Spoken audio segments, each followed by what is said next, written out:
Imagine the coldest night of the year. There, at the door of a five-star hotel, all lit up and full of well-dressed people, a little barefoot girl in a threadbare sweater, with tired eyes, holds out a box of candies. "Mister, could you buy a candy so I can get some bread for my little brother?" That mister is Leonardo, a millionaire known for not caring about anyone, and he tries to ignore the girl, feeling irritated by her persistence. But suddenly he notices something strange in her box of candies. Alongside the sweets are several crushed pills and a note. "Please help my brother. Don't let him die." In that moment, Leonardo freezes. What is this girl hiding? What will he do now? Pretend he didn't see? Or change everything and give Anna and Lucas a chance? If you want to find out how this encounter could change the lives of these children, and maybe even Leonardo himself, stick with me, because this story will truly move you. The wind cut like a blade that night. The street in front of the Imperial Hotel was all aglow, packed with fancy cars, people in elegant clothes walking briskly, running from the cold.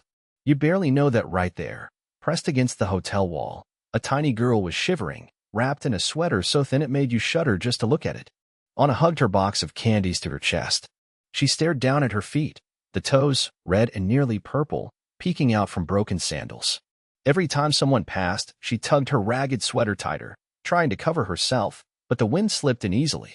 Her hair fell across her dirty face, sticking there from the damp air. She sniffled, trying to take a deep breath, casting wary glances around. The scent of the hotel, fancy soap, and expensive perfume, mixed with the strong smell of gasoline from the street. Farther off, a street vendor was warming his hands over a tin can fire, but Anna knew she couldn't leave the hotel doors. That's where the rich people passed by, and that's where she stood the best chance of selling anything. Everyone seemed in a hurry. A man and woman came out of the hotel laughing loudly, shoes clacking on the pavement as if they didn't even feel the cold. An older man in a suit got into his car without even looking sideways. Sometimes, someone would glance at Anna, but their gaze slipped away almost immediately, as if she were invisible. She'd gotten used to those looks, but it still hurt every time. Her stomach rumbled, but what clenched inside her wasn't just hunger. It was the fear of returning home empty-handed and seeing her brother with that unstoppable cough. She shifted the box in her hands, feeling the weight of the candies and, hidden beneath them, the pills wrapped in a bit of newspaper. There was even medicine taped together, barely working anymore. The cold pressed in so hard that even the sky seemed darker. The wind kept sweeping around Anna's ankles. She curled her fingers, trying to blow warmth into them. Each puff made a white cloud, which she'd normally find funny, but now it was just another sign that everything was too hard. Suddenly, the hotel's revolving doors clattered. Someone was coming out. Anna lifted her face, brushed the hair from her eyes. Her heart raced. Now or never. She needed to sell at least 2 candies, just enough to buy a loaf of bread at the usual bakery. Otherwise, Lucas would go to bed with nothing. Anna crept forward, half afraid of getting scolded by security again, half hoping someone would finally notice her. The man who came out was tall, gray at the temples, skin lined with the worries of a lifetime. He wore a shiny dark suit, golden tie. He looked as cold as the wind, not in his body, but in his gaze. The doorman greeted him, bowing almost like a robot. The girl didn't have to think. Desperation and courage mixed inside her. She clutched the box to her chest, took a deep breath, and stepped forward. Her face trembled, and not just from the cold. Most people passing by didn't notice, but if you looked closely, you'd see the deep dark circles under her big eyes. When she bit at her cracked lip, it was to keep from crying, so scared she'd get nothing that night. She held out her hand, skinny fingers shaking as she offered the box to the man. Her voice was tiny, nearly drowned out by the roar of cars and the hiss of the hotel doors closing behind them. His hand was big, the kind of hand that never had to worry, holding an expensive briefcase. For a second, it felt like no one would even notice. But Anna didn't give up. She waited, looking at every face going in or out, searching for someone who might understand. All around, only noise, the traffic, distant horns, and alarm crying out across the street. Each time the hotel doors opened, Anna caught a whiff of warm food that made her stomach ache even more. The hunger twisted inside her. She didn't want anyone's pity. She wanted to sell, to help her brother, to just sleep in peace.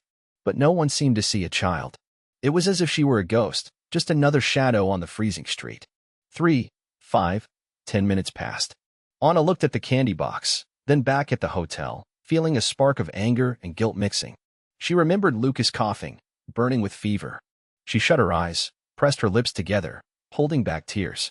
And she thought, if nobody buys, what will I do? How can I face my brother? A car pulled up in front of the hotel. Two couples got out laughing, arms linked. Anna tried to smile, but it came out crooked. She moved closer, hand outstretched. The woman didn't so much as glance at her. The cold hurt so much it felt like it was slicing her delicate skin. Every time the wind lashed her face, she wanted to leave, disappear. But Anna knew she couldn't. She looked at every passerby, but inside herself, it was like she was screaming, "See us. Just for tonight." That was when, right in front of her, Leonardo Mello appeared. He glanced at the girl with the kind of face that refused conversation. He looked and instantly looked away, adjusting his jacket, as if her presence were a nuisance, a bother. Anna stayed there, hand out, skin goosebumped, head lowered for a moment. But fear for her brother was stronger than shame. Even feeling the weight of the people who weren't really looking, she didn't move. The cold only grew.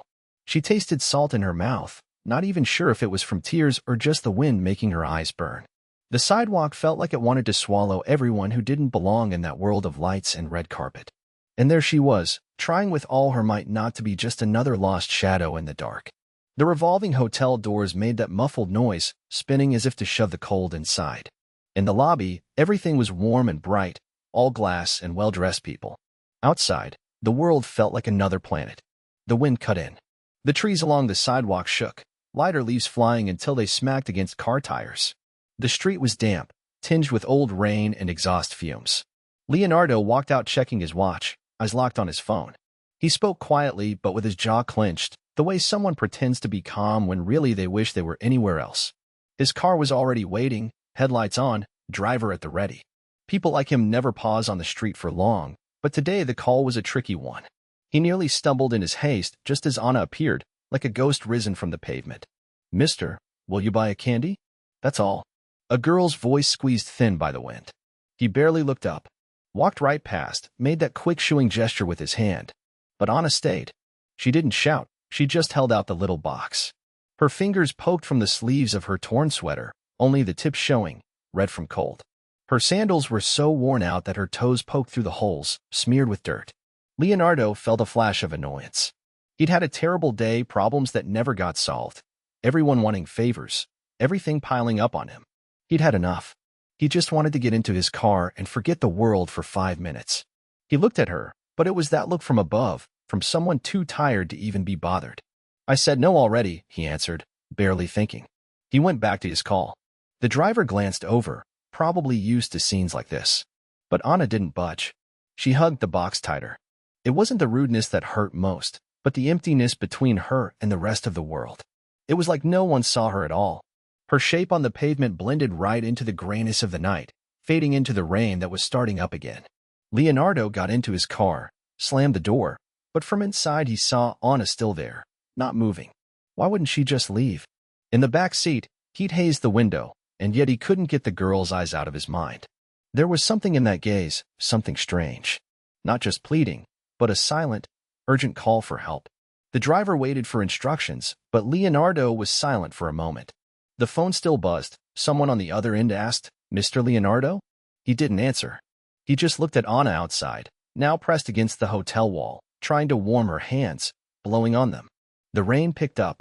Anna pulled the box of candies closer to her chest, like it was her most precious thing. She was scared someone would steal it or let it get wet. She looked all around, a little lost, but she didn't go away. She stayed right there, trying to sell her candies to someone else. 1, 2 people. No one stopped. No one even looked. They just pulled their coats tighter and rushed to the hotel doors. Inside the car, Leonardo squeezed his eyes shut, let his breath out slow. Part of him wanted to ignore it all. Just another street kid, he thought. There have always been kids like that. There always will be. Not my problem. That voice rang strong in his head, maybe the habit of someone who learned to survive at the top.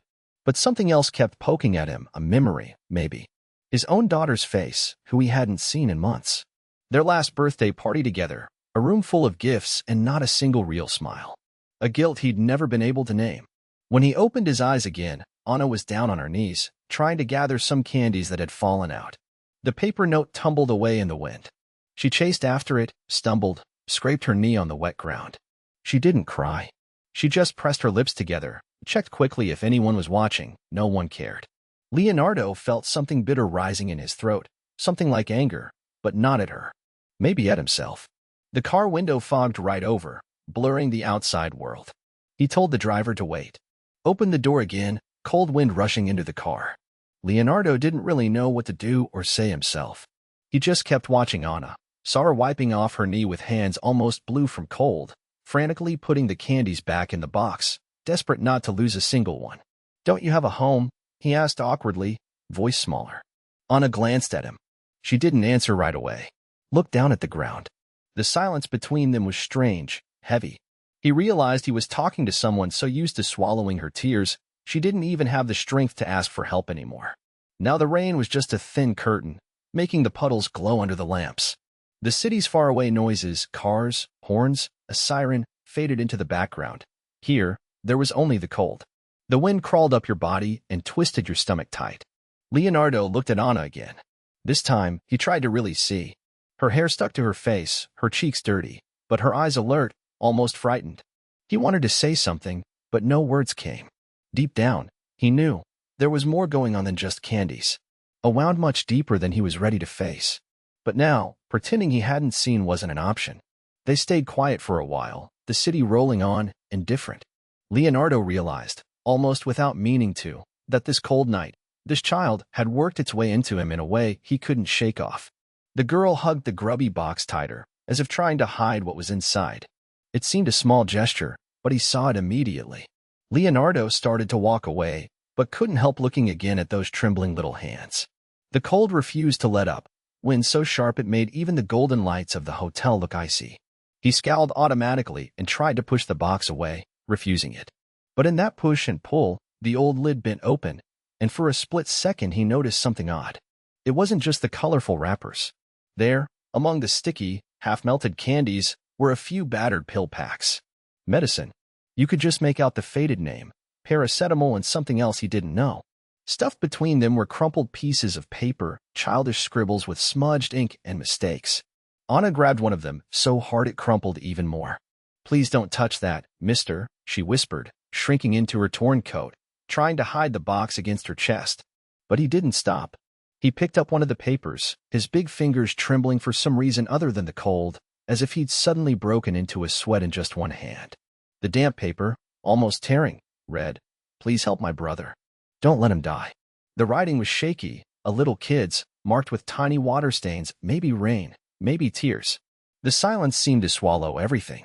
All you could hear were far-off car noises and the rushed, shaky breathing of the girl trying not to cry. He looked at Anna. She didn't move a muscle, just wide, bright eyes filled with a mix of fear and hope. It was as if she was bracing for punishment for her exposed secret, but still, wordlessly begging for help. A few seconds there felt like a frozen eternity. Leonardo felt a sharp pain in his chest. Not just discomfort, something heavier, pulling down on the inside in a way he couldn't explain. He remembered his own daughter's face when she was little, the same look, asking without words, just with her eyes. A memory he tried to bury months ago, after losing his wife. He took a deep breath, but the night air felt so much heavier. The girl saw his expression change, even if just by a little. She stepped back, as if not trusting even her own shadow. It was all so automatic for her. Protect, hide, survive. Anna hugged the box, red fingers frozen, but her gaze never left that now creased paper in the man's hands. "It's for my brother. He's sick. I just wanted to buy bread and get the real medicine. I swear I'm not stealing," she said quietly, her voice nearly lost between them but pure enough to cut the air. Leonardo stared at her, not knowing what to do. Inside, a storm. On the outside, he tried to keep his cold, stern face. Really, he just wanted to turn away and forget, pretend she was just another street kid, the kind he'd seen 1,000 times. But she wasn't. This was real, and he knew it. The cold got to him in a different way, not because of the wind, but because the situation was unbearable.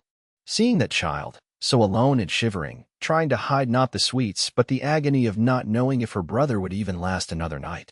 He blinked slowly, as if buying a little more time to react. He crouched down, stiffly, not something he was used to. His knees hurt in that position, but he stayed there, almost eye level with the girl. The smell of wet pavement, the city, the dirt, all of it mixed with the expensive cologne still clinging to him from the hotel lobby. "What's your brother's name?" he asked, unable to meet her gaze. His own voice was rough, different, as if it wasn't even his. Anna bit her lip, thinking twice before answering. Trust isn't something you have to spare in the streets, but when she finally whispered Lucas, the word carried a mixture of fear, pride, and sheer desperation. Does he have a fever? Is he all alone? Leonardo risked, not sure if he should ask more. Anna quickly nodded, head bobbing as if she were confessing just by answering. He's at home. He's breathing bad. I give him tea, give him water, but the doctor said only the real medicine will work, the good kind. Her voice messed up sometimes, stumbling over words, but beneath it was something different, the will to save someone you love, even when you're little, when you have almost nothing.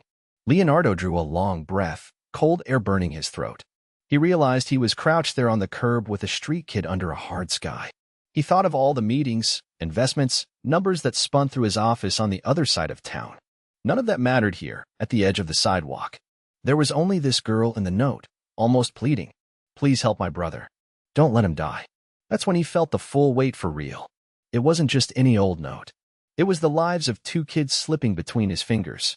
The businessman, so used to having everything in control, realized quietly that this time there was no control. There was only fear, cold, the street, and a secret hidden in a box of candies, and now that he knew, walking away was impossible. Suddenly, everything fell silent in front of the hotel. The wind made an ugly sound, cutting anyone who was left standing. Palms swayed, dried leaves skittered across the littered pavement that didn't match the shine of the Imperial Hotel's lights. But Anna, in her thin sweater and frozen fingers, stood firm, hugging the box to her skinny chest as if her own heart could escape from there. Leonardo stayed frozen, not moving an eyebrow. His face was the same as always, that serious, locked-in look that never gave anything away. But no matter how hard he tried, it was impossible to hide now. The way he looked at the box was different. Not contempt anymore. Something blending doubt, heaviness, and maybe a fear of feeling anything at all. His head spun. There was one thing he'd always been sure of. Money solved everything. Always. Money was fast, direct, no complications, no tears, no guilt. But right now, faced with this shivering girl with a battered box, it felt like no black credit card or checkbook could solve this. She just wants a handout, he told himself, trying to convince his heart. Suffering kids show up everywhere, always making up stories.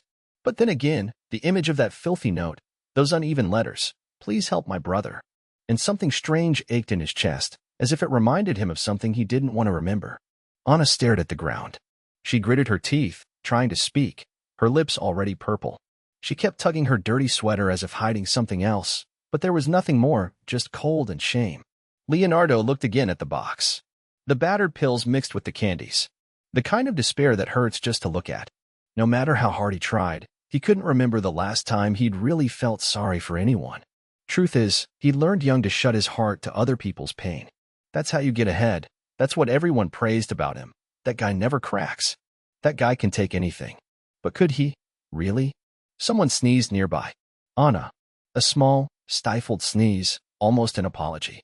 She glanced at him, just a flash, but he saw everything in that look. Exhaustion, sleepiness, a fear that didn't fit a 7-year-old child.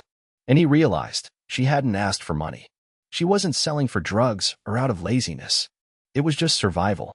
The hotel security guard watched from afar, biting his lip, waiting for instructions. It would be so easy.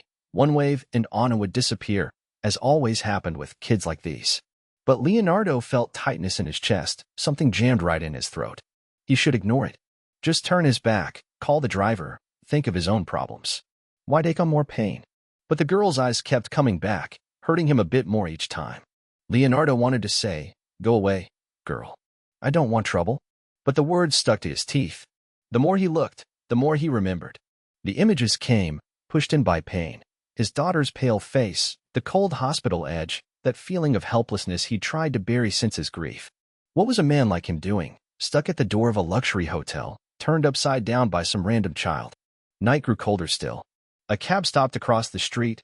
People ran by, wrapped in expensive coats, never glancing sideways. The smell of wet asphalt mixed with the fancy perfume wafting from the lobby. No one saw Anna. No one saw him either. In that gap between two worlds, there were only the two of them in a dilemma that seemed impossible. Was it pride? Was it fear? Just the habit of running from things with money and orders? Leonardo didn't know. He just felt his stomach knot and his head crowded with old voices. Don't get involved. Not your problem. Think of the risks. But the crushed note in his jacket pocket burned like an ember. He looked at Anna again. She still hadn't cried, but her eyes were shining. She shook so hard a candy slipped from the box, rolling to his shiny shoe. The girl stooped quickly, picked it up, and in that moment her sandal split wider. That's when Leonardo felt something he'd never admit to anyone, an overwhelming urge to scoop the child up in his arms, to protect her, to fix everything in a way that no amount of money could. And right then, his fear only grew. Maybe it was just fear of failing, of not being able to help and facing that crushing helplessness again. Or maybe it was fear of his own pain, because with Anna all the things he tried to forget came rushing back. And under all of it, that nagging question. Who are you, Leonardo? A man made of ice, cold, distant, or someone who can feel? The silence grew heavier. Only the sound of a distant truck, glasses clinking at the lobby bar behind, and Anna's faint, tired breathing. He even took a step aside, ready to run away, but stayed put. Looked up at the heavy sky, thick with black clouds, and wondered why, of all times, life was demanding so much right now. No one expected anything from him here.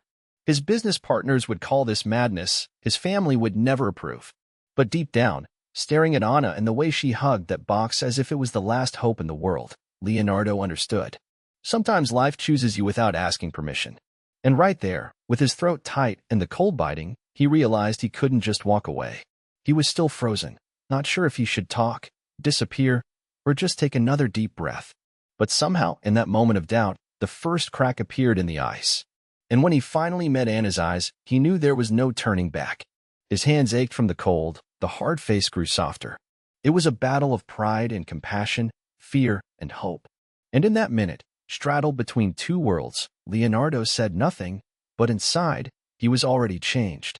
Leonardo stood for a while with his hands in his pockets, staring at the ground, unable to look Anna in the eye. She clung tight to her little box, hugging it as if the world might steal her last secret.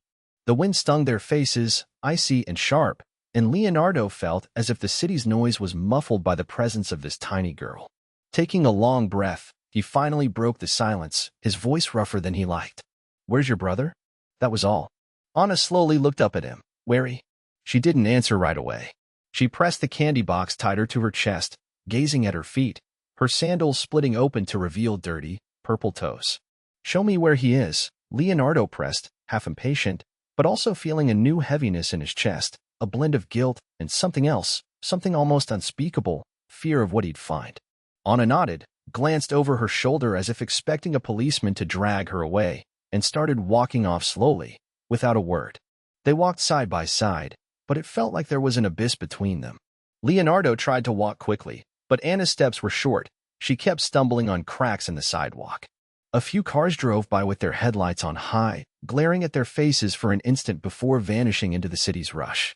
The farther they went, the more Leonardo noticed the sharp smell of the street, not just garbage, but that damp, sour scent of dirty laundry, of time forgotten.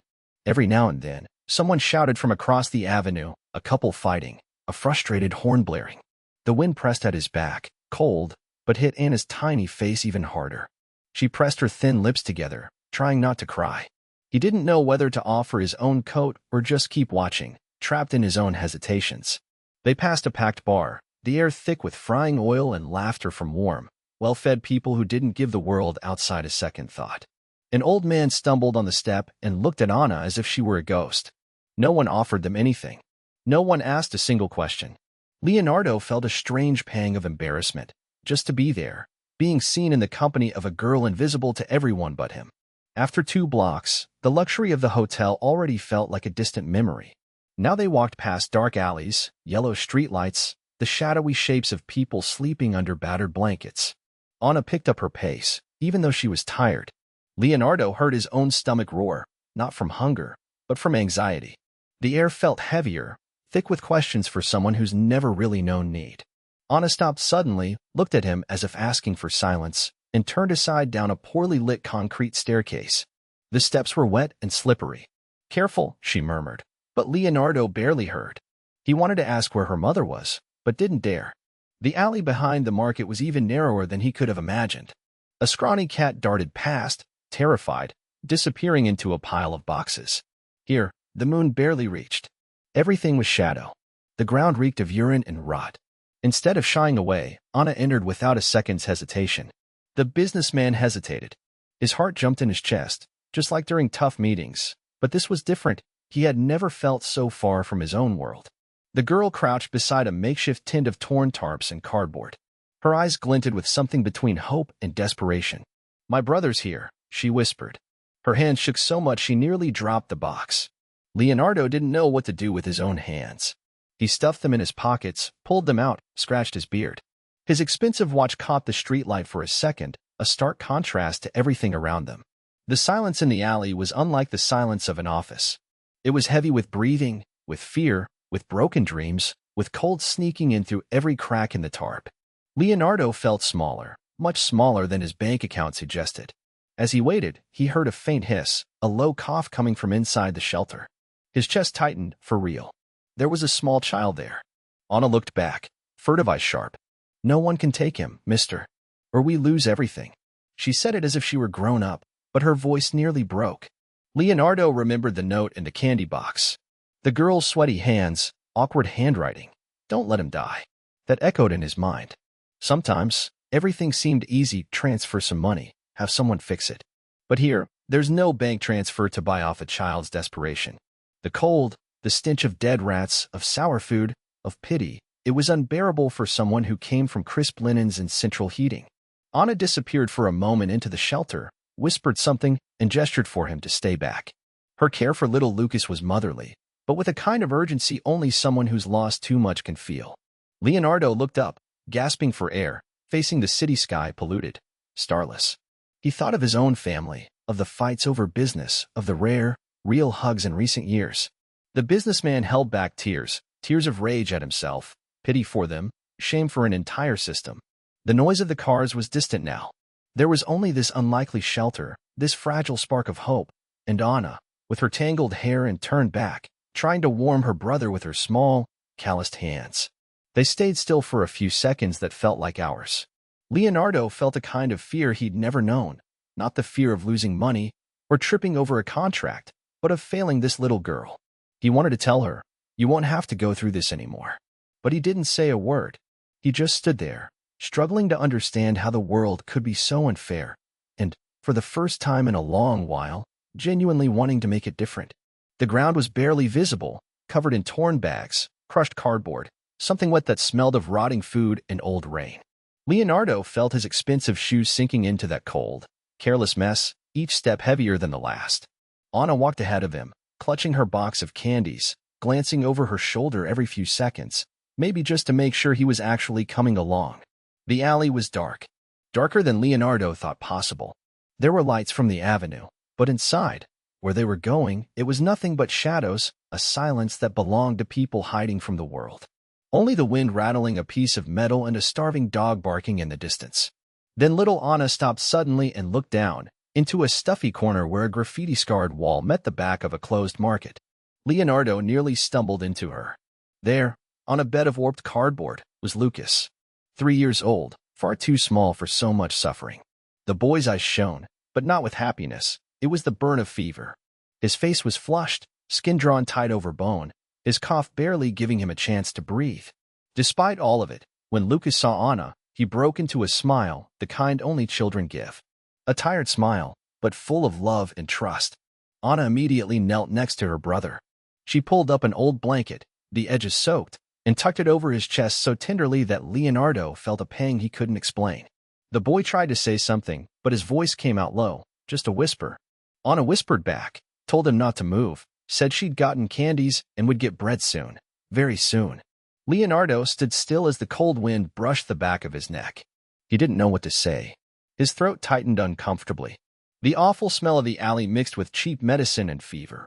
He looked at Anna's hands, small, but with dirty fingernails, hands that fought for every day. She ran her hand across her brother's forehead, feeling his temperature. She cried in silence, not wanting the boy to know she was scared. The businessman looked at Lucas, really looked at him. He wasn't just another street kid, invisible. He was a tiny, fragile being, fighting on his own to survive. The city noise seemed far away in that moment. All that existed was that strange silence, broken now and again by the boy's cough or a weak moan. The box of candies trembled in Anna's hands. She set it aside and pulled out a little package of battered medicine. She tried to open a blister pack, but her hands were shaking. Leonardo knelt down, his voice no louder than a sigh. "Can I help?" Anna looked up at him, eyes wide with fear. She stood between Leonardo and Lucas like a wall. Her body shivered with cold and defiance. Leonardo saw fear and courage mixed together in her expression. She looked older than she was, but broken enough for any approach to feel like a threat. Lucas coughed again, harder this time, and whimpered quietly. Anna hugged her brother close, as if she could protect him from everything with just that embrace. Leonardo felt an overwhelming urge to scoop both kids up, take them somewhere warm, somewhere this kind of pain didn't exist. But he stayed where he was, hoping Anna would at least allow a bit of hope. The wind gusted harder through the alley. Leonardo felt his fingers stiffen from cold. He tried to imagine what it would be like to be that child, trying to survive on a night like this, rain soaking through the cardboard, chest aching, not even knowing if you'd wake up in the morning. Anna held Lucas tight. She looked at the man again, wary, but her exhausted eyes pleaded for help. Leonardo understood, wordlessly, that their trust couldn't be bought with money alone. He would have to prove that he wasn't just another person making impossible promises. Deeper in the alley, a distant siren mixed with Lucas's cough and Anna's choked-back tears. The world spun on for so many out there, and here, only the three of them existed. Leonardo took a deep breath, searching for the courage to say something, but his voice felt much too small in the face of this much sadness. Still, he spoke. "Anna, let me try to help Lucas. He needs a doctor. I can take you both right now." The girl hesitated. She looked at her brother, then up at the man again. Time seemed to freeze between hope and fear. Lucas clung to his sister's shirt, his eyelids dropping with exhaustion. Leonardo cried inside. He felt angry at everything, neglect, the streets, fate. But in that moment, he just tried to be a grown-up who was present, the adult they'd never had. Anna wiped her eyes on her arm. She didn't say yes, but she didn't say no, either. She stayed there, holding her brother and looking at Leonardo as if begging almost voiceless for this time to be different. In the dimness of that alley, the silence was broken only by the sound of a dry, painful cough coming from the small bundle of cardboard. Leonardo stood there, still in his suit, carrying the warmth of the hotel on his back and the biting cold of the night on his face. He didn't really know what to do. He just breathed, catching the smells of rain and decaying garbage, and looked at Anna and her little brother. Everything felt strange and uncomfortable. Anna fixed the broken straps on her sandals and stood in front of Lucas like a tiny lioness, eyes wide, body tense. When Leonardo stepped closer, she clutched her brother so tightly she nearly disappeared behind her tangled hair and thin nightshirt. He tried to smile, awkwardly, but felt his face flush with shame. He didn't know how to smile like that, not at a street child. He started, but his voice faltered. The air was clammy. His shirt clung to his chest. "Your brother needs a doctor. I can help." Anna shook her head angrily, cutting him off. There were no tears in her eyes, only anger and fear. "Why?" Her voice came out low, pained. "What do you want? Are you going to take us away? Call the police?" Leonardo swallowed hard. He hadn't expected that. He was used to all the explanations in the world, contracts, meetings, snap decisions. But now, he had no ready answer. All he wanted was, somehow, to get the child out of the cardboard, out of the cold. But he couldn't say why. The boy coughed again, and Anna hugged him tighter, as if, by giving space to the stranger, Lucas might disappear from her arms. "If you want us, you have to get through me." She tried to sound grown, almost brave, but her hands trembled. "I won't let anyone take him." On her forehead was a remnant of the day's sunlight, streaked with dirt, cheeks flushed from the cold. It was clear others had come before, making empty promises, a meal, a coin, even medicine. No one had ever really brought anything. Leonardo fished through his pockets, but everything was expensive and useless, a thick leather wallet, a gleaming phone, car keys. Everything but what the girl needed, trust, patience. He crouched, slowly, to be at their level. He felt his pants soak through from the damp ground, but he didn't care. He wanted to see their faces up close. "Look, I just want to help. All right?" he said, voice small, nothing like the one he used with adults. He met her eyes, trying to show sincerity. She looked like she could barely stand to trust anyone. Anna thought about running. She had the street behind, weighing if there was time, if it was true, or if he was just another danger in the night. Cars sped down the avenue, distant horns blaring, headlights glancing off puddles. The stench of leaking gas from the market drifted into their shack. Lucas whimpered softly in his sister's lap. His eyes were sunken, heavy with fever and fatigue. Anna pressed her face to his and stroked his hot forehead. The whole time, Leonardo stood, chest tight, thinking, how does a child care for another, all alone, like this? There was a long pause, deep silence, just the cold night pressing down in the alley. Leonardo found himself thinking back to his own little daughter, now gone. He remembered how she, too, hated strange doctors, how she clung to her mother. In that moment, he realized, it wasn't just pity, it was guilt. Because deep down, he knew, he too was one of those who'd always rushed past Anna, never seeing anyone. Anna, still wary, glanced at the box of candies dropped beside her. The tattered note was peeking out. Leonardo motioned as if to pick it up, but she was faster. She hid it under her arm, protecting it. Nobody's going to take my brother, she said, voice breaking but brave. Leonardo took another deep breath. He just waited. He didn't try to touch her. He let the silence stretch, because he understood. This girl was held together by 1,000 stitches. You couldn't hurry her. Little by little, Anna's gaze softened just a bit. It wasn't trust, not yet. But it was exhaustion. She was desperate, too, and out of choices. She looked at her brother, at the dirty coins in the box, at the last few candies, and at this sad-eyed, big man. Promise, she whispered, barely audible, you won't hurt us? You won't lie like the others? That was when Leonardo really saw her. Her hope was as tiny as a grain of sand, but it was still there. He nodded, feeling the weight of a promise he wasn't sure he could keep. I promise, he said, stronger now. I just want to help you. Anna didn't answer.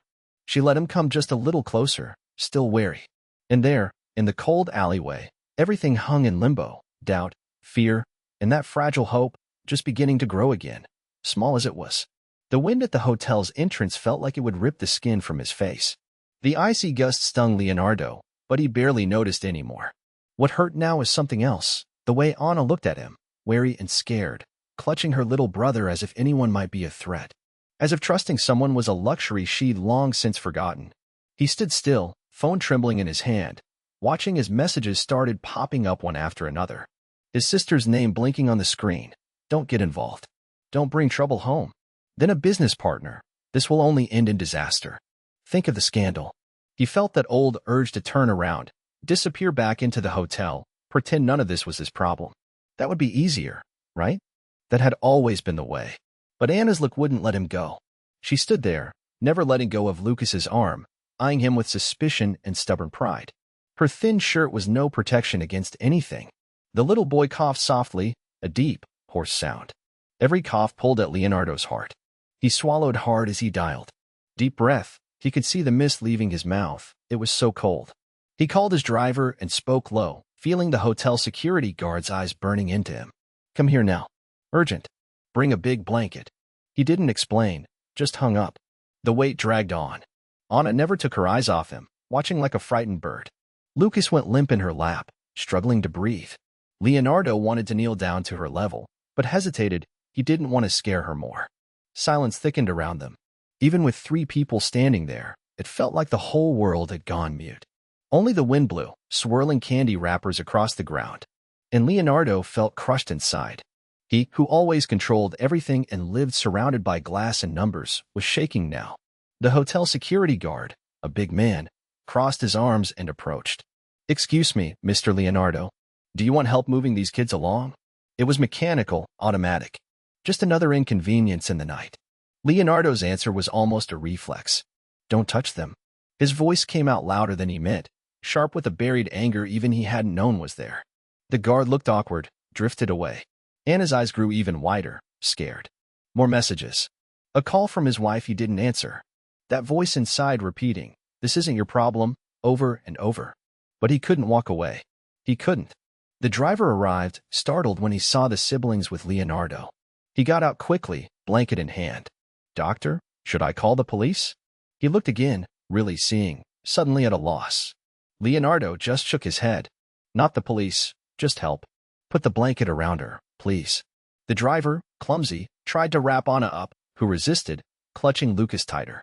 She wouldn't let go of the boy for anything. The driver stood awkwardly, not sure what to do. Where do you live? Leonardo asked, his voice tired. Anna took a few moments, but answered softly, behind the market. A dark street on the far side of the avenue, near the garbage and the rats. They walked together, slowly, the driver following, carrying Lucas when Anna, shivering from the cold, couldn't anymore. The boy felt hot, but it was a strange heat from his fever. The smell of cardboard and grime grew stronger as they neared the girl's shack, a cramped space made from scrap wood, bits of plastic, some rags soaked by the dew. When they arrived, Anna rushed ahead. She wanted to show that everything was in its place, that nothing had been touched. Leonardo didn't know where to look. He wanted to grab the boy and run to the hospital, but respected her rituals. In just a few minutes, he learned that even a mistimed touch could send this girl into panic. He sat on the dirt floor, knees aching, glancing around as more messages pinged and vibrated in his pocket. Have you lost your mind? One read. Another. Now you've ruined our reputation. He looked at Anna and Lucas, and for the first time understood what reputation really meant. It wasn't about a name, or money, or appearances. It was about holding someone's hand when nobody else would. Anna pulled out the tiny, almost empty box of medicine. It'll last maybe 2 more days, mister. Then she didn't finish. She just looked down and squeezed Lucas against her chest.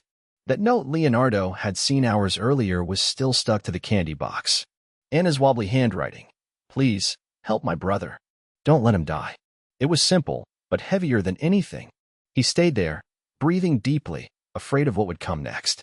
He also felt guilty for never having looked at anyone like this before. Even as a billionaire, he realized he didn't have the faintest idea what to do now. He didn't know how to really help. He only knew he couldn't abandon those kids. So he lifted Anna into his arms. Gently, she almost refused, but Lucas was already unconscious. Leonardo looked at her and promised, in a glance alone, I'll try, even if it's against everything. And deep inside, that silent promise was what hurt the most, because he finally, truly wanted to keep it. Taking the kids to the car, under the critical eyes of neighbors and even his own driver, Leonardo felt the entire old world, money, fame, legacy, resting on his shoulders like a stone.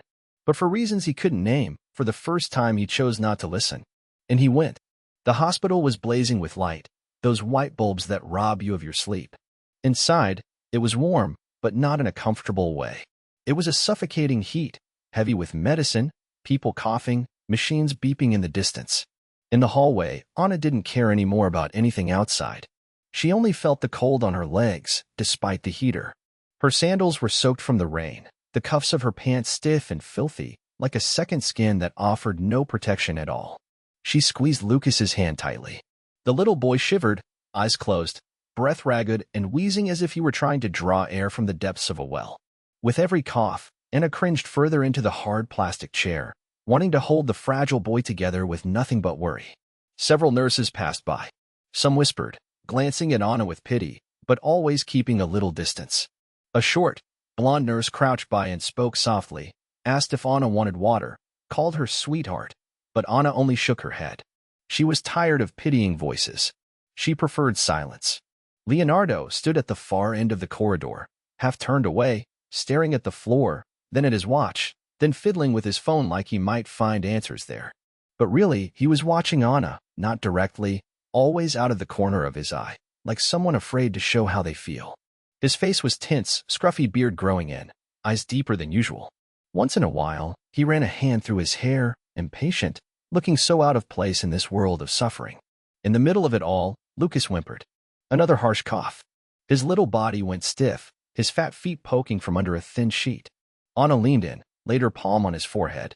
Very hot. All she wanted was to lie beside him, hugging tight, blocking out the draft from the cracked window. But she stayed upright, trying not to tremble along with him. A doctor arrived. He looked exhausted, his coat yellowed at the sleeves. He asked quick questions, glanced at the file, adjusted his glasses, almost not seeing the way Anna became a shield over her brother. She understood only half his words, but enough. Pneumonia, serious, keep a close watch. The word, admit, made her panic. She didn't want to leave Lucas alone, not even for a moment. Leonardo stepped closer, but left some distance, dropping his voice like people do not to frighten a child. He'll stay here. The doctor will take care of him. He tried to level his tone, but it came out wobbly, as if he were falling apart inside. Anna tensed her shoulders. Can I stay with him? The doctor exchanged a glance with Leonardo, then nodded. You can stay, but you need to rest, okay? Anna hadn't really rested in days, but said nothing. She stayed strong. Always strong. Tom started to stretch. The clock moved slow. People came and went in the corridor, but no one really stopped by. Leonardo got calls now, and then, irritated, nervous voices. Why are you still there? He'd snap, handled it, cut them off, and look back at Anna. In all this silence, Anna pulled a little scrap of paper from her pocket. The plea, please help my brother. Don't let him die. It echoed in her head as she watched the doctors pass, hearing grown-up words. She felt invisible again, just like always, but now it hurt more, because for the first time, someone seemed ready to do something. Still, was it real? She didn't know. Then, in the small hours of the night, Lucas worsened. He started sweating, breathing unevenly. Anna panicked, squeezed his hand hard, softly called his name, barely making a sound. Leonardo stepped back, uncertain, as if helpless, but then moved in slowly. He looked at the girl as if asking for instructions. That's a side nobody sees in important men. Hunched shoulders, a vanishing voice, the fear of making a mistake even when they can afford anything. He had no idea what to do. When the nurse came to call them, Anna didn't want to let go of Lucas, not even to let the boy go for an exam. She resisted, cried, promising she wouldn't leave, not wanting to lose the only piece of family she had left. Leonardo tried to comfort her, put his hand on the skinny girl's shoulder, but she shrank away, wary. He felt it. That rejection hit him like he was carrying the weight of every failure in the world. Time in the hospital wasn't like waiting for a regular appointment. It was like waiting for the impossible. Anna sat there, swollen-eyed, cold sweat breaking out. Leonardo, no longer carrying himself with that cold posture, paced up and down the corridor. Every time he looked back at the room, he seemed older. The pain wasn't his, but somehow it was. He thought about the daughter he lost years ago, about what he never managed to save. The silence now felt heavy for both of them. He'd forgotten the cold coffee in his hand. The hospital smell clung to his expensive clothes and seeped into his thoughts. At one point, Anna fell asleep sitting up, her head resting on her brother's gurney, a tiny hand gripping the thin sheet. Leonardo stood leaning against the wall, watching the two of them, seeing in that picture everything the world always ignored. Was there still time? He didn't know. All he knew was that weight, that soft noise of Lucas coughing, would stay with him for the rest of his life. The gate to Leonardo's house creaked open slowly, that muffled sound seeming to echo through the damp night. The driver looked back, nervous, but Anna couldn't bring herself to meet anyone's eyes. She carried her brother in her arms despite being exhausted, looking down at her own skinny legs and battered sandals, soles nearly gone, stained with the dirt of the world outside. Inside, everything was spotless, spacious, impossibly bright. The lights banished the darkness all at once, stabbing Anna's eyes until it hurt. She almost tripped on the rug, stopping to take in the strong scent of perfume, candles, rich people's scents. The cold floor didn't seem real, so clean, without dust or cracks or anything. The silence pressed on her chest just like the fear of making a mistake in an unknown place. Leonardo stood in the doorway, his suit still perfectly pressed, watching her and the boy. He tried to smile, awkwardly, but his eyes said the rest. They were tired, a little sad. Anna hugged Lucas tighter. Lucas, thin as ever, slept deeply after the hospital, breath short and uneven. She gently stroked her brother's hair, trying to disguise the trembling in her own hands. A woman appeared in the hallway, neat clothes, pulled back hair, expression stern. She found it strange to see two dirty children there. She looked at Leonardo, then at Anna, that cold glance sharper than a knife. Anna's body flushed with shame. Sweat mixed with chills, clothes full of holes, a plastic supermarket bag slung on one shoulder as a backpack. She tried to hide her feet, one behind the other. Leonardo spoke softly, explaining himself like someone apologizing before stepping too hard. They're my guests for a few days, he said, but didn't look at her again. He walked over to a huge sofa and pointed. Anna followed, carrying her brother, and sat right at the edge, barely letting herself touch the backrest, doing everything not to dirty anything. Lucas woke up startled, looked up, and noticed the strange warmth, a kind of warmth only found in a closed-up house with thick carpets. The silence here was nothing like the noise of the streets. It was as if the whole house was waiting for someone to say she didn't belong there. Anna pressed her head gently against Lucas's arm and saw a tray appear, with hot tea, fresh bread. But she didn't touch it at first. She watched carefully, eyeing every movement. It felt odd to be served without anyone expecting anything in return, without anyone shouting. Leonardo noticed. He stood with his hands in his pockets, but his fingers would not stay still. He wondered, pausing to look at a large photo on the wall of some long-ago party, smiling faces, everyone dressed the same, tidy, all alike. He didn't really know what to do now. Upstairs, quiet voices began to slip from the rooms. Leonardo's children, already grown, spoke to their mother, whispered, "Who are they? Why are they here?" Leonardo heard and his jaw tensed, the only way he knew to hide his nerves. But inside, a heavy weight, as if every choice he made only created more problems. Suddenly his phone began to buzz nonstop. Messages, missed calls, the family group chat. "What are you doing? This will bring trouble. These people need a social worker, not your house." Leonardo put the phone down on the table without answering. He stood, staring at nothing, listening only to the ticking of the clock on the wall. On the sofa, Anna was watching everything, waiting for the worst. She drew her dirty feet up beneath her, ashamed of the pale carpet, the spotless couch. She ran a hand over her torn top, trying to hide the holes. When she dared to bite into a piece of bread, she did it very carefully, so she wouldn't make crumbs, so no one would notice. On the other side of the tray, Lucas gave a soft cough, and she was quick, reaching for the glass before he could knock it over. Leonardo watched the two, not even pretending not to. There was no way he could just be the billionaire now. His chest tightened with memories, his lost child, a family that changed in a flash. In that vast mansion's hollow silence, he longed to sit beside them but stayed frozen, standing, watching. The fear of the outside world was nothing compared to the nerves of facing his own children upstairs, his wife's stern face, his business partner's messages. Anna felt his gaze but didn't turn away. She looked back for just a second, a look that asked for permission but didn't beg for scraps. For her, all of this might vanish any minute. They could be sent away at any moment. She gathered her courage to ask, "Can he stay here tonight?" "He's coughing again, sir." "Just tonight, I promise." Her voice came out thin, tired, but steady. You could tell it wasn't just a request, it was a boundary. Leonardo took a long, slow breath, the kind that holds back tears, picked up the blanket from the arm of the sofa, and gently covered Lucas, as though tucking in his own son. He softly stroked the boy's hair and met Anna's eyes. "Tonight, and until he's better. You don't have to ask." Anna's eyes brimmed with tears. She quickly turned her face, wiped them with the back of her dirty hand, tried to compose herself. The big, fancy house still felt as far from her as the sky. But that night, on that patch of sofa, she felt for one moment the warmth that only exists where someone truly cares. And Leonardo? He stood there, unmoving. Listened to the sound of rain against the window.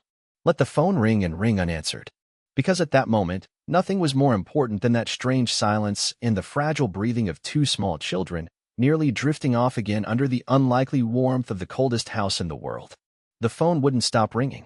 In the huge living room full of soft rugs and chandeliers, the sound was strange, almost hostile. Leonardo lingered in the hallway, newspaper open in his hand, staring at the words as if searching for his place in the story. "Businessman Leonardo Mello takes in homeless children. Mystery and controversy," read the headline. Beneath was a photo, him, solemn, and in the background, Anna, head lowered, almost hidden behind her sleeve. When she first arrived in that house, Anna was afraid of the silence, the kind only rich people have, not like the silence of the alley with its hums and distant shouts, its lurking threats. Here the only sounds were the expensive clock on the wall, and the ticking of Leonardo's watch that he kept removing and setting on the table, restless, impatient. Now, whenever the phone rings or someone knocks at the door, Anna flinches. Her first thought is to protect Lucas, who coughs and whimpers softly, feverish, buried beneath the endless clean covers. Then she notices no one looks at her. They all look at the man in the suit. Still, she feels the weight, as if she's taking up someone else's air, as if they're there on sufferance, or worse, as if at any moment it could all be snatched away from them again. Leonardo takes a deep breath, runs a hand through his hair. He catches his reflection in the window, his face worn, eyes red with sleeplessness, worry, guilt, maybe even fear. It's as though he's carrying two worlds at once, his own, cold and wealthy, and the siblings, suddenly thrust before his eyes every time he sees Anna curled up on the edge of the sofa. In the morning, reporters arrive. They crowd the gate. Invading the driveway, Anna had only barely glimpsed the chic entrance, with symmetrical trees and flowers she'd never smelled. Sharpened voices, camera flashes, shouts, Why are you housing street kids, sir? Charity or publicity? Does your family approve? Leonardo lowers the blinds. The phone rings again. His lawyer's voice is rushed, almost pleading. Leonardo, think this through. They won't stop. On the other end, his business partners, more aggressive by the hour. This will ruin everything. You want to destroy your image? Imagine the headlines. Leonardo doesn't answer right away.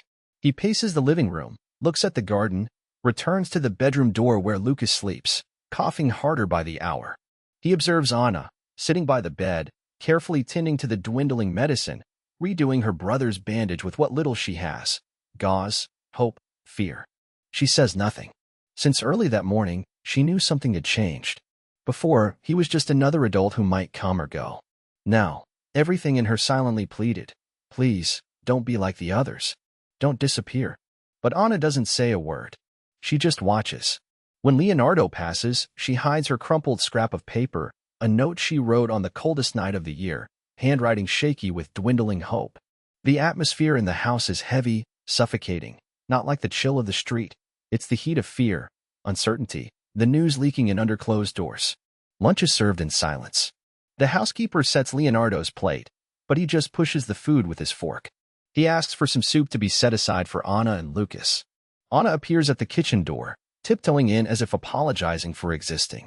The juice glass slips, scraping the plate with a clang that echoes terribly, and Anna shrinks. She waits for a look of reproach. But nothing. Just the ticking clock. Leonardo feels the weight of it all. Anna's gaze. Lucas's cough. The voices outside. His own heart pounding faster, harder, like it wants to flee from all this. He thinks of running, seriously thinks about it. Thinks how easy it would be to walk away, lock the door, leave it to the state, to someone else. He was always used to ignoring things, not getting involved. But every time he imagines leaving, there's a knot, not just in his throat but in his hands, in his stomach. He remembers the face of his lost daughter, and Anna's lost look is sometimes so like hers it scares him.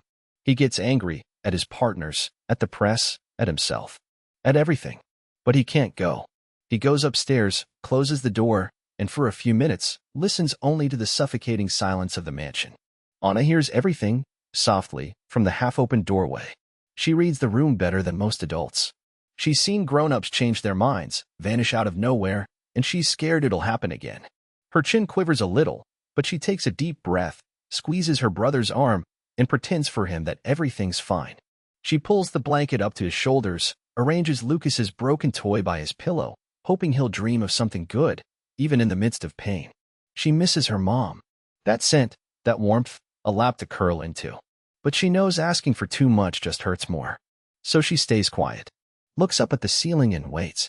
Listens, real quiet, to the distant sound of a radio in another room, reporting a scandal in complicated words she doesn't understand. But she knows what it means when the housekeeper hurries by, when the staff whisper to each other. She knows what it means to be a topic, to be eyed with suspicion. Outside, the wind rattles the windows. It's cold again, not the kind that creeps through cracks in a shack, but it cuts all the same.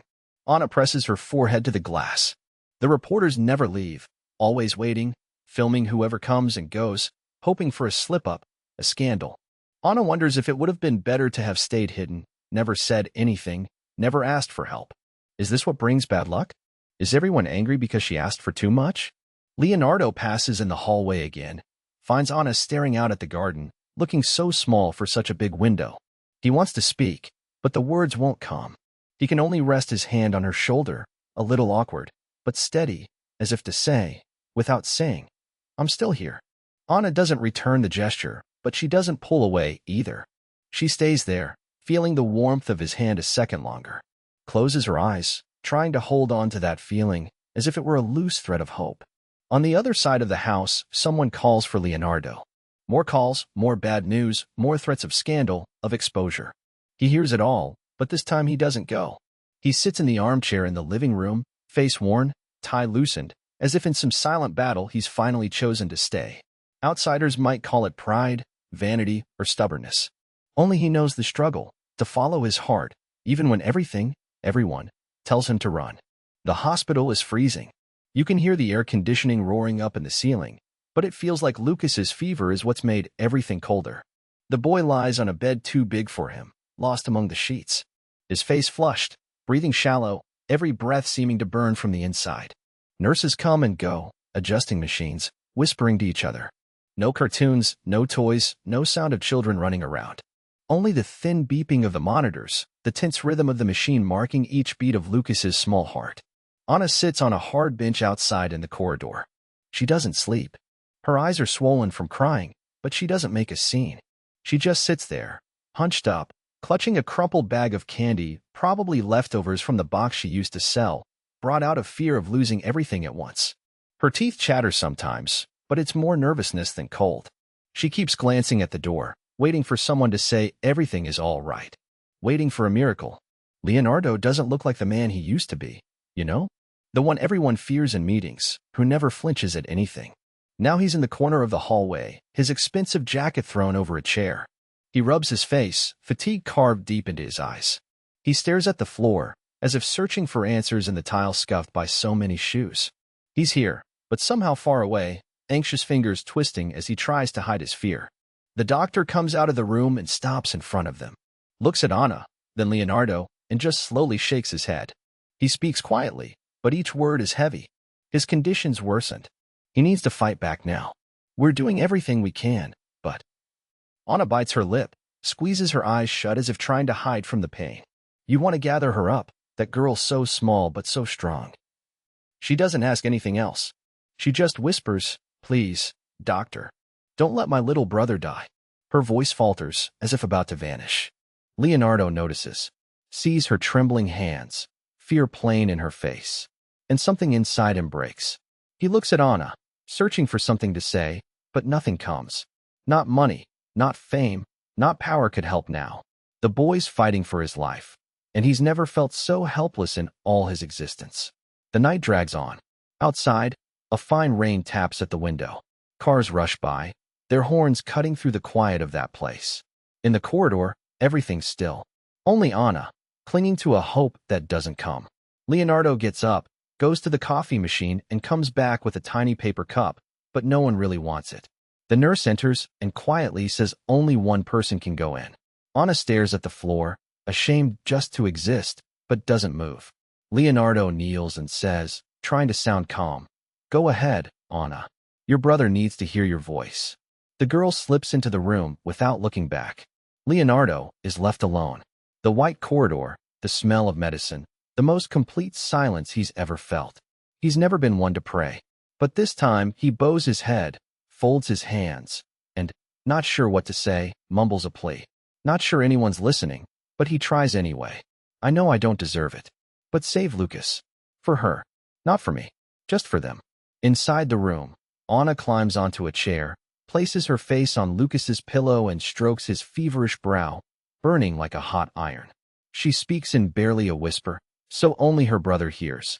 "Stay here with me, Lakinas. Don't leave me alone, please." The tears come.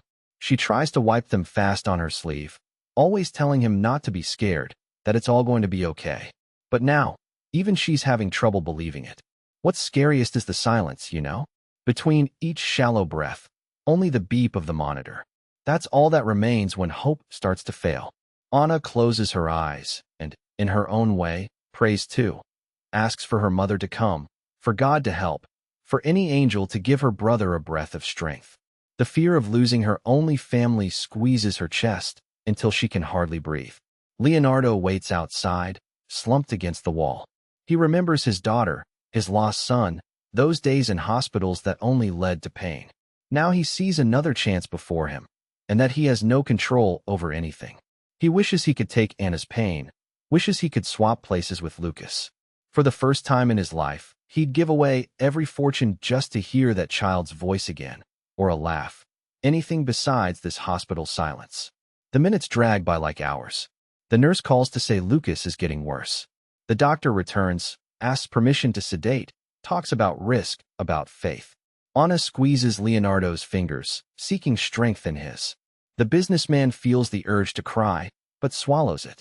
He just puts his hand on her shoulder. Those simple gestures that say everything when there are no words. In the end, it's not just a child fighting death in there, but Anna herself. He's her last hope, her last bit of affection, the only tie this little girl has to the world. And, in that cold corridor, There's no money that can buy that kind of love. Night turns to early morning. Anna falls asleep in the chair, clutching the little toy a nurse gave her, eyes still red from crying. Leonardo stays up. Now he really prays, unashamed of seeming weak. If anyone looked, they'd see the millionaire, the one who never crumbles, shaking his legs, scratching his arm just to keep from falling apart. Between life and death, just a thread of hope. But in that hospital, everything can change in a second. And together, united by their fear of loss and by a strange, quiet love, they wait, pray, and fight, in their own ways, for Lucas to hold on. For one more day? Just one more small victory, built out of hope. The silence in the mansion felt heavier now, after all that had happened. Even the air seemed different. It was as if every corner of the house knew the secrets, the fears, the despair of that night. Leonardo paced back and forth, tense, phone in hand, jaw locked. He'd never been one to show emotion, not to his family, not in business. But now, every step he took was almost a silent cry for help. Outside, the cold night pressed against the thick window panes, but couldn't get in. The news cameras were already gathering by the gate. Cars parked nearly on the curb, headlights cutting through the dark like they were searching for a story, a face, maybe even a scandal. Earlier, a cook had whispered, "Feels like a funeral." And she was right. It wasn't a body being mourned, but fear. Upstairs, Anna tried to sleep in a room that wasn't hers, curled up beside the bed where Lucas coughed softly. The new pajamas still had the tag, still smelled fresh. But none of that eased the longing for their old shack, for the cramped corner where, at least, they knew they were together, far from harsh looks, far from rich people who spoke little but judged much. Leonardo lingered on the stairs, listening to the boys cough, each one like a punch to his own chest. Sometimes he closed his eyes, stopped, breathed deep. He felt useless in a different way, not about money or contracts now. It was the feeling that some mistake, some choice of his, could cost a life too fragile to bear. When the phone rang again, nearly 3 in the morning, he answered before the second ring. The voice was cold, the old lawyer, one of the most expensive in the country. It was a short, harsh call. "The media has your name, Leonardo. There'll be lawsuits. Your partners want answers. This could drag you down with them." He hung up before the scolding began, stared at the phone, as if he might crush the whole mess in his grip. Deep down, it wasn't just fear of a scandal. It was fear of failing those two, Anna and Lucas, small, lost, waiting for more from him than just money. He rubbed his face, felt the sheen of nervous sweat. He thought of their mother, gone, the father in jail, the crumpled note he'd found in the candy box. "Please help my brother. Don't let him die." Maybe it was written for him. Maybe it always had been. By morning, he'd barely slept. He wandered the vast living room, not knowing what he was searching for. Texted another lawyer. Called a friend at child services. Begged, pleaded, used every bit of influence he had. He didn't want to risk the world taking those children from him. Each bureaucratic answer made him angrier, not at others, but at himself. How could it be that easy to disappear children? How could Anna and Lucas be nothing but names lost in a pile of old paperwork? Sometimes he'd go upstairs, peeking in at their door. He saw Anna squeezing her brother's hand, whispering, "Stay with me, okay? He promised he won't let anyone take you." Leonardo felt the lump in his throat, but didn't know how to say those things. So he just pressed his head to the door, listening, feeling, wishing he could take all that pain upon himself. In the morning the house was tense.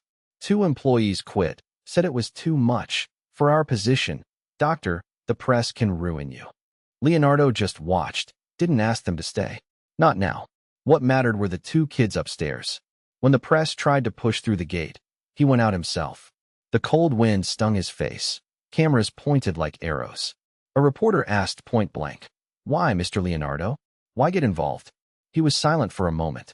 His face was hard, but his eyes trembled. "Because I can't turn my back. Because if I give up on them, who else will do anything?" In the car, coming back from signing paperwork at the courthouse, Leonardo remembered the smell of the street. The way Anna clutched the box of candy like it was everything. Remembered Lucas curled on cardboard, fever burning on his small face. Anna's skeptical look when she saw Leonardo's expensive suit in their shack, as if to say, "What are you here to take from me?" Now, It was he who was stealing his own time, his own peace, to bring a little hope. He called whoever he could, argued with lawyers, yelled at partners, cried, but only alone, in the bathroom, silently. He discovered that courage means exactly this: feeling scared, wanting to give up, but going on anyway. Because someone is waiting, someone who can't bear to be invisible anymore. Early in the afternoon, Anna saw all the commotion in the house, journalists outside. She shrank into the hallway, watching all those strange, well-dressed people. Her hair was tied back with a worn-out elastic. Her shirt was different now, clean, but still too small. In her eyes, a mixture of shock and hope. When Leonardo saw Anna trying to escape, he wanted to hug her. But he didn't know how. Just crouched down, got close. "I promised nobody would take your brother away from you again," he said, his voice different, none of that businesslike confidence. Anna stood still, little eyes shining, a bit wet. "Promise?" she whispered. He couldn't answer, just nodded, clenching his fist to hold back the tears. That afternoon, Leonardo understood what it meant to be truly alone, even surrounded by people. But this time, he chose to fight. For two small children, threatened by the cold, by sickness, by the indifference of a vast city, finally, there was someone who was willing to stand up for them, even if it cost him everything. Lucas spent the night coughing, but this time it wasn't on a cold, hard floor. The room was enormous for them. It smelled clean, like something rich people would have, almost too clean, in a way that felt strange. Anna slept sitting next to the bed, afraid everything might suddenly disappear, afraid her brother might disappear too. She kept watching his breathing rise and fall slowly, his face flushed with fever, but less frightening than back at the shack. The doctor came in all the time, stopping at the door to look in, asking if Lucas wanted water, if he was in pain. Lucas hardly replied, just slowly blinked. Anna squeezed his cold hand, those tiny fingers and bitten nails, and in the quiet of that mansion, any cough sounded like thunder. Leonardo spent most of the night in the hallway, pacing back and forth, face set like someone carrying too much inside and unable to let anything go. When Anna asked if she could sleep right there, on the rug, he didn't know how to say no. He sat next to her, still in his rumpled suit, staring into space. Now and then, he glanced at Lucas and seemed to see something old, lost, hurting just as badly as now. In the morning, a yellow glow came through the window, falling gently across the boy's pale face. The light wasn't cold anymore. It even felt warm, a miracle after so much chill. Lucas cracked an eye open, a little confused, the tip of his nose damp. The first thing he did was look for his sister. Anna smiled in that timid way, small teeth showing, still wary. It was the first time, since everything, that she really smiled, from deep inside. She pressed her forehead to her brother's arm and stayed there a few minutes, crying quietly, but it was a good kind of cry this time. The doctor came in smiling, saying the fever was breaking and the treatment was working. Leonardo, who always spoke briefly and softly, took a deep breath and nodded. His eyes were shining differently, a little wet, and when he realized it, he quickly left the room as if he'd suddenly remembered something urgent. The story started to leak out. At first, just a few photographers from a distance, then cameras and reporters out front. They talked about the boy saved by kindness and the little girl who braved the city to save her brother. The mansion's entrance started to smell like fresh bread. Neighbors, people from around, even strangers sent food, blankets, old toys. It was a mess of gratitude Anna had never seen before. She watched it all in silence, gripping her bag of sweets, as if she might need to sell them again any second. She couldn't let go of the old box, or trust those clean white walls just yet. But Lucas, as the days passed, began to speak, to ask for drawings, to giggle softly. When he coughed, it wasn't desperate anymore. His chest still hurt, but not as much, and that felt almost magical for someone used to the worst. Leonardo started getting home earlier. He stopped yelling on the phone. He'd sit at the edge of the bed, awkward, asking little things. If Lucas wanted to watch TV, if Anna wanted chocolate milk. He didn't smile much, but when the girl softly said thank you could see in his eyes that something inside him had changed for good. Late one afternoon, Anna and Lucas sat by the window, watching the city lights. The sun touched the building across the avenue, painting everything orange. In the glass, their reflections looked almost like a new life, thin, tousle-haired, but standing, together. Leonardo walked into the room quietly, holding a box full of toys. From afar he looked kind of silly, awkward there. But for Anna, it was stranger than any luxury in that house. She'd never had toys before. She was scared to upset anyone, to break something and lose it all again. But Lucas let out a shy squeal, smiling for the first time. He grabbed a blue toy car, the noisy kind that makes real sounds. His laughter was the kind only a child who's never known hunger could make. Anna watched as the big man stopped and looked at them, a little lost, a little dazed. Leonardo rubbed his face, quickly wiping away a tear before anyone could notice. The silence in that room was different now, not one of fear or neglect, but pure peace. You know when all the noise outside dies down and you're left with just the soft sound of life returning? That was it. The press came back, but this time without the sensationalism, wanting to know what had changed in the businessman's mind. He only answered simply, "These children showed me the value of the little things. The world turns its back on those who need it most. I spent my whole life looking out for myself. I never knew what it was to lose for no reason. They taught me." The next day, letters arrived from the local school, from churches, even important people wanting to meet Anna and Lucas. Kids sent drawings for the boy. Donor Ruth, the baker, sent a bag of bread, still warm, filling the whole house with its smell. Anna had never smelled anything so good, not even at street parties. It felt like hugging the world. Nights became gentler. Lucas slept clinging to the blue car. Anna lay down without fear, listening to her brother's steady breathing. In the kitchen, Leonardo sat alone, looking at old photos, trying to understand how one small gesture had changed everything inside him. The emptiness from before seemed smaller, his pride lighter. The housekeeper said the place now sounded like children, full of life, laughter. And everyone passing by out front would stop, hoping for a glimpse of some miracle. For the first time, Anna left her box of sweets tucked in a corner, without shame. The whole world seemed interested in caring, because of a single gesture. No one was alone in that miracle. It was like, finally, they had the right to start over. The sky was bright blue that morning, one of those rare days that promised something good. The school gate swung a little in the wind, and sunlight lay shyly across the sidewalk, still damp from last night's rain. Anna stood right there, facing the gate, clutching the strap of her new backpack with both hands. Her uniform smelled strongly of laundry powder, and the blue was still so vivid, unlike anything she'd ever worn. It was too big for her, sleeves hanging past her hands, but man, how it made her face light up. You could see in her eyes a joy that came from deep inside, mixed with the nerves of someone about to step into a totally new world. Lucas, still a little unsteady, came running up in short steps. His chubby legs were now in pants that actually fit, his hair messy to one side, his nose still pink from the last chill of the pneumonia. He clung to Anna's leg without saying a word. She crouched down and fixed his hat, looking him in the eyes, saying without words, "We made it." Leonardo was there too. Funny, he always seemed a bit out of place at times like this, expensive suit among the crowd of ordinary parents, watching the children like someone still learning how all this works. But he smiled. It was a crooked, unsure smile, almost shy. Only someone looking very closely would see the gleam in his eye, the way he suddenly took deep breaths, as if needing to hold back something tight in his chest. The walk from home to school was quiet. Just the sound of cars on the street, a few lost birds in the neighborhood trees, and the constant tap of Anna's small steps, her backpack bouncing as she walked.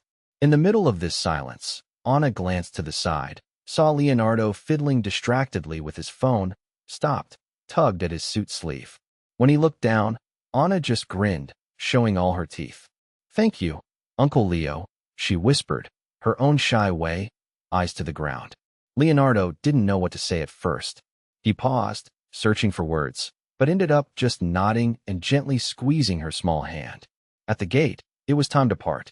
Anna looked at the crowd of kids going in, saw so many faces, people she'd never imagined existed. For a split second, a flash of fear crossed her eyes. Leonardo knelt, held Anna by the shoulders, and spoke slowly, looking right into her eyes. "You've already been through much harder things. Here, it's just learning, just playing. You'll be fine." She drew in a breath and pulled Lucas close. Lucas looked around, cheeks rosy, nose still a little drippy.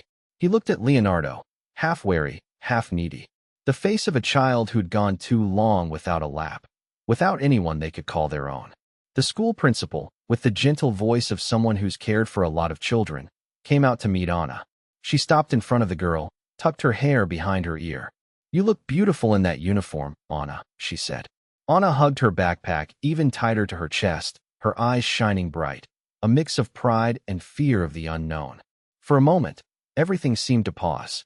The noise of the street, the other parents' chatter, it all vanished. Leonardo watched Anna cross through the gate. To anyone else, she'd be just another kid in a new uniform on her way to school. But to him, it was like a miracle happening right before his eyes. As if time had rewound. He remembered his own childhood, when he lost his mother so young. Remembered the feeling of abandonment, the cold loneliness, thinking no one would ever care again. Pride and pain hit at the same time. Now, because of him, and despite the fame, the company, the headlines, a child would get to start over. Lucas stayed outside, clinging to Leonardo's leg. That's when he spoke, quiet, still hoarse. "Dad?" Just that. Such a small word, so simple. Leonardo froze. He felt his heart leap, his face tremble a little. He looked down, saw Lucas's big round eyes, uncertain, hungry for an answer. He knelt, leveled his face with the boy's, and for the first time, put a hand on Lucas's cheek, feeling the warmth of that small life. In the boy's eyes, there was no more fear, just a timid hope. Leonardo held back tears, smiled wide, and hugged the boy tightly, taking his time. The hug lasted a while, strong and safe. No one said another word. None were needed. At that moment, someone nearby took a photo. They didn't even notice. The click stayed in everyone's memory who witnessed it. People who saw it online later wrote, "A new beginning." Because that's exactly what it was. Under those trees, with the smell of fresh bread drifting from a bakery, Leonardo felt, for the first time, that he was exactly where he needed to be. All those years of meetings, money, expensive parties meant nothing compared to what he had, right then and there. He knew the world would still be harsh, the press would keep pushing, people would keep doubting his kindness. But, in that hug, all that mattered was Anna, all proud in her uniform, Lucas saying "Dad," and that new family forming, a past full of hardship, but a future filled with hope. They decided to pick up Anna together after school. Lucas held Leonardo's hand and didn't let go again. And every step they took from then on was the step of someone who knows they finally have somewhere to come home to. And that, well, that changes everything.